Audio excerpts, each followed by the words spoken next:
Bismillahirrahmanirrahim. Assalamualaikum warahmatullahi wabarakatuh. Perkenalkan, kami dari kelompok 5 akan mempresentasikan tentang kinerja kualitatif analisis dan kinerja kuantitatif analisis.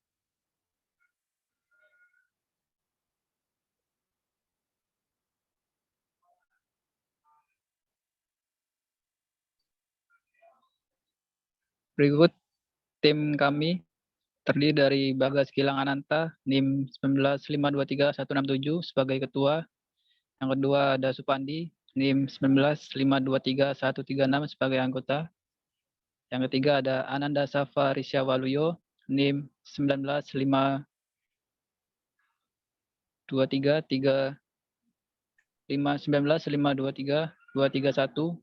Kemudian ada Farhan Andrian Sani, NIM 1952301.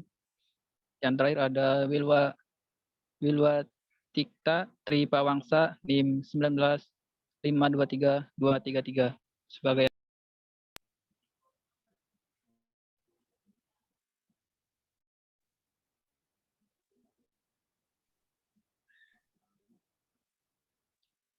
yang melakukan kualitatif analisis.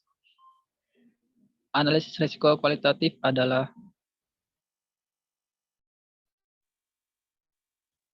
proses memprioritaskan risiko proyek individu untuk analisis atau tindakan lebih lanjut dengan menilai kemungkinan terjadinya dan serta karakteristik lainnya.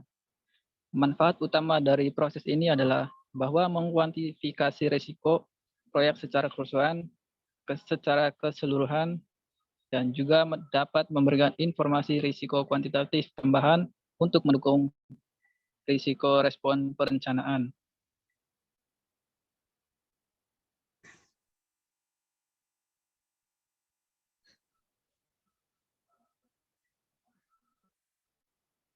Kemudian ada lakukan kualitatif masukan analisis.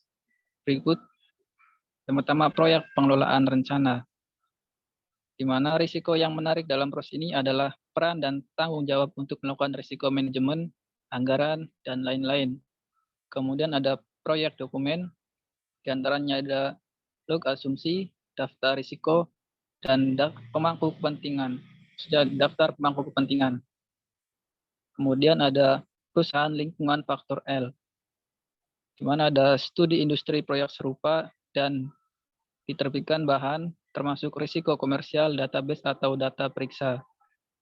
Kemudian ada organisasi proses aktif, di mana organisasi ini memproses aset yang dapat mempengaruhi performa risiko kualitatif dan juga analisis termasuk tetapi tidak terbatas pada informasi dari proyek serupa.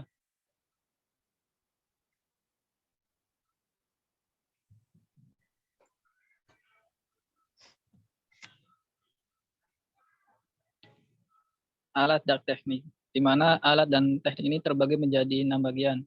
Yang pertama ada penilaian ahli, di mana keahlian harus dipertimbangkan dari individu atau kelompok dengan pengetahuan khusus atau pelatihan dalam topik berikut. Yang antaranya proyek suruh undang-undang proyek dan juga undang-undang risiko analisis kualitatif. Yang kedua ada pengumpulan data, itu penilaian kualitas data risiko, probabilitas risiko, dan penilaian dampak. Dan yang terakhir ada penilaian parameter risiko lainnya. Yang ketiga ada interpersonal dan keterampilan tim, di mana fasilitator yang terampil dapat membantu peserta tetap fokus pada tugas analisis risiko, mengikuti metode yang terkait dengan teknik yang akurat. Yang keempat ada kategorisasi risiko, yaitu pengelompokan risiko ke dalam kategori dapat mengarah pada pengembangan respon risiko yang lebih efektif dengan memusatkan perhatian dan upaya di bidang eksposur risiko tertinggi atau dengan mengembangkan respon risiko generik dengan mengatasi kelompok risiko terkait. Yang kelima ada data perwakilan, di mana terbagi menjadi 2, di antaranya ada undang-undang, ada probabilitas dan matrik dampak.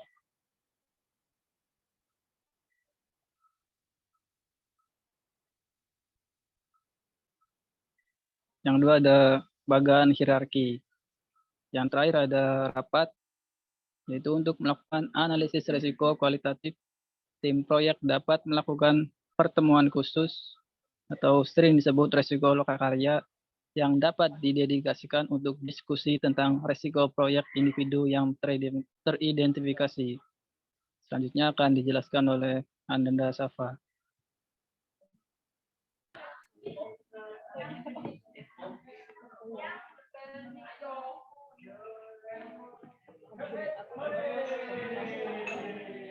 Keluaran proyek dokumen. Yang pertama ada daftar risiko. Daftar risiko diperbarui dengan informasi baru dihasilkan selama proses melakukan analisis risiko kualitatif. Pembaruan daftar risiko dapat mencakup penilaian probabilitas dan dampak untuk setiap risiko proyek individu. Yang kedua adalah log masalah. Log masalah harus diperbarui untuk menangkap masalah baru yang ditemukan atau perubahan dalam masalah yang saat ini dicatat. Yang ketiga, log asumsi. Selama proses lakukan analisis risiko kualitatif, baru asumsi dapat dibuat. Kendala baru dapat diidentifikasi dan asumsi atau kendala yang ada mungkin ditinjau kembali dan diubah. Yang keempat, ada laporan risiko. Laporan risiko diperbarui untuk mencerminkan individu yang paling penting risiko proyek, biasanya dengan kemungkinan dan dampak tertinggi, serta daftar prioritas dari semua yang diidentifikasikan risiko pada proyek dan kesimpulan ringkasan. Berikutnya ada melakukan kuantitatif analisis. Lakukan analisis risiko kuantitatif adalah proses menganalisis secara numerik efek gabungan dari individu yang diidentifikasi risiko proyek dan sumber ketidakpastian lain pada tujuan proyek secara keseluruhan. Manfaat utama dari ini adalah memfokuskan upaya pada risiko prioritas tinggi. Proses ini dilakukan di seluruh proyek. Berikutnya ada input analisis kuantitatif. Yang pertama yaitu proyek pengelolaan rencana. Terdapat rencana manajemen risiko, lingkungan dasar, jadwal dasar, dasar biaya. Yang kedua ada proyek dokumen. Terdapat log asumsi, dasar perkiraan, perkiraan biaya, perkiraan durasi, daftar tonggak sejarah, persyaratan sumber daya, daftar risiko, laporan risiko, dan jadwal perkiraan. Yang ketiga ada perusahaan lingkungan faktor. Faktor lingkungan perusahaan yang dapat mempengaruhi proses perform quantitative risk analysis termasuk, tetapi tidak terbatas pada studi industri dari proyek serupa dan materi yang diterbitkan termasuk database risiko komersial atau daftar periksa. Berikutnya ada organisasi aset proses. Aset proses organisasi dapat mempengaruhi proses perform quantitative risk analysis meliputi informasi dari proyek serupa yang diselesaikan. Berikutnya akan dijelaskan oleh teman saya. Alat dan teknik. Alat dan teknik pertama adalah penilaian ahli. Keahlian harus dipertimbangkan dari individu atau kelompok dengan pengetahuan atau pelatihan khusus dalam topik berikut. Yang pertama, menerjemahkan informasi tentang risiko proyek individu dan sumber ketidakpastian lainnya ke dalam input numerik untuk dimodel diubah menjadi model analisis risiko kuantitatif. Kemudian memilih representasi ketidakpastian yang paling tepat untuk memodelkan risiko tertentu atau sumber ketidakpastian lainnya. Teknik pemodelan yang sesuai dalam konteks proyek, mengidentifikasi alat mana yang paling cocok untuk teknik pemodelan yang dipilih, dan menafsirkan keluaran analisis risiko kuantitatif.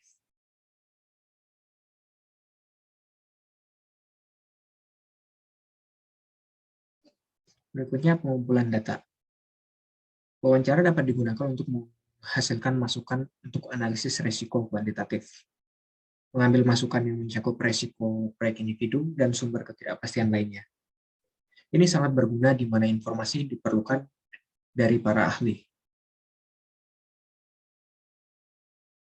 Kemudian keterampilan interpersonal dan keterampilan tim. Keterampilan interpersonal dan keterampilan tim yang dapat digunakan untuk proses ini termasuk tapi tidak terbatas pada fasilitas. Fasilitator yang terampil berguna untuk mengumpulkan data masukan selama workshop risiko khusus yang melibatkan anggota tim proyek dan pemangku kepentingan lainnya. Selanjutnya akan dijelaskan oleh teman saya.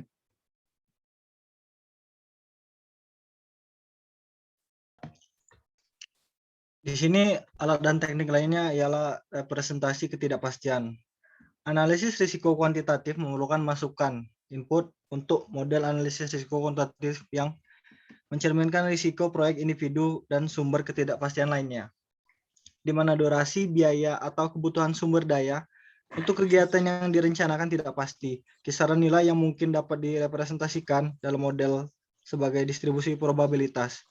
Ini mungkin mengambil beberapa bentuk.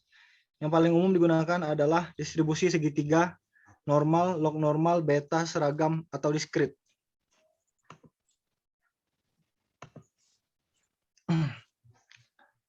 Analisis data.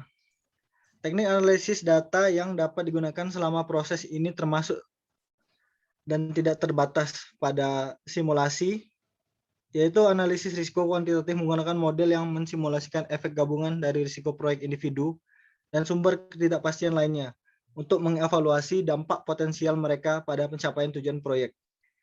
Analisis sensitivitas,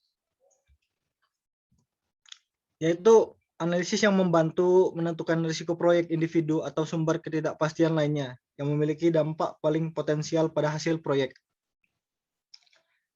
Analisis pohon keputusan atau decision tree. Pohon keputusan digunakan untuk mendukung pemilihan yang terbaik dari beberapa alternatif tindakan.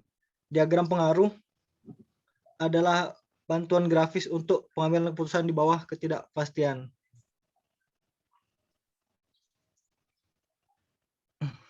Nah, di sini ada output dari pembaruan dokumen proyek. Penilaian secara keseluruhan dari exposure risiko proyek adalah peluang keberhasilan proyek dan tingkat variabilitas inherent yang tersisa dalam proyek pada saat analisis dilakukan. Ada juga daftar prioritas risiko proyek individu, yaitu karena analisis diulang pada waktu yang berbeda selama siklus jalannya proyek, maka tren mungkin menjadi jelas yang menginformasikan perencanaan tanggapan risiko. Ada juga tren dalam kuantitatif hasil risiko analisis. Laporan risiko dapat menyajikan tanggapan yang disarankan terhadap tingkat eksposur risiko proyek secara keseluruhan atau risiko proyek individual yang utama berdasarkan hasil analisis risiko kuantitatif. Ada juga respon risiko yang direkomendasikan, yaitu laporan risiko yang dapat menyajikan tanggapan disarankan terhadap tingkat eksposur risiko proyek secara keseluruhan atau risiko proyek individual utama berdasarkan hasil analisis risiko kuantitatif. Dan yang terakhir, probabilistik terperinci analisis proyek, yaitu jumlah kontingensi yang artinya cadangan yang diperlukan untuk memberikan tingkat kepercayaan. Identifikasi risiko proyek, yaitu individu atau sumber ketidakpastian lainnya.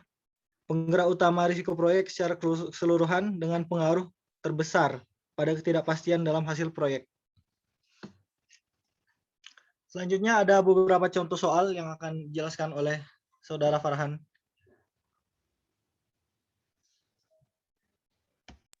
Ya, di bagian terakhir ini ada contoh soal. Yang pertama, di bawah ini pilihlah dua hal yang tidak termasuk pertimbangan dalam menganalisis dampak proyek, menganalisis dampak risiko terhadap tujuan proyek. Yang pertama yang tidak termasuk adalah ketidakpuasan tim pengembang. Kenapa ini termasuk? Karena ketidakpuasan dalam tim pengembangan itu tidak termasuk dalam pertimbangan analisis proyek risiko. Yang kedua itu prediksi sering tidaknya risiko muncul selama proyek. Ini tidak termasuk karena sebenarnya di seluruh proyek itu akan selalu ada risiko. Lalu nomor 2, berikut adalah update pada dokumen proyek yang dapat dilakukan sebagai output dari analisis risiko kuantitatif, kecuali di sini yang benar adalah penilaian dari setiap risiko proyek yang terdiri dari peluang kegagalan proyek dan derajat variasi yang tidak melekat. Kenapa jawaban A ini termasuk yang kecuali atau yang benar? Karena di sini tertulis peluang kegagalan proyek. Nah, ini seharusnya yang benar adalah peluang keberhasilan proyek. Lalu soal nomor 3, pernyataan yang tepat untuk gambar di bawah ini adalah, jawaban yang benar adalah mempresentasikan hasil dari sensitivitas analisis. Karena tabel di atas itu merupakan dari sensitivity analysis. Lalu next. Pernyataan yang tepat untuk tahap proses perform quantitative risk analysis adalah, di sini yang benar, dapat memanfaatkan teknik analisis data melalui simulasi dan atau decision tree analysis. Kenapa jawaban yang itu benar? Karena memang simulasi dan decision tree analysis itu termasuk dalam quantitative risk analysis. Lalu yang terakhir, pilihlah 2 pernyataan yang benar di bawah ini. Jawaban yang benar itu, risiko dengan parameter urgensi semakin tinggi karena waktu respon untuk penanganan risiko secara efektif semakin pendek. Di sini maksudnya adalah urgensi itu kan sesuatu yang urgen harus segera dilaksanakan. Semakin itu darurat, maka itu semakin harus diatasi. Yang kedua, risiko dengan parameter manageability. Semakin rendah, maka semakin sulit untuk dikelola atau ditangani. Di sini artinya manageability kan artinya bisa dikelola atau ditangani. Jika nilai itu semakin rendah, maka artinya itu semakin sulit untuk ditangani. Baik. Sekian adalah penjelasan dari kelompok 5 tentang kualitatif dan kuantitatif analisis. Kurang lebihnya mohon maaf. Wabillahi taufiq wal hidayah. Wassalamualaikum warahmatullahi wabarakatuh.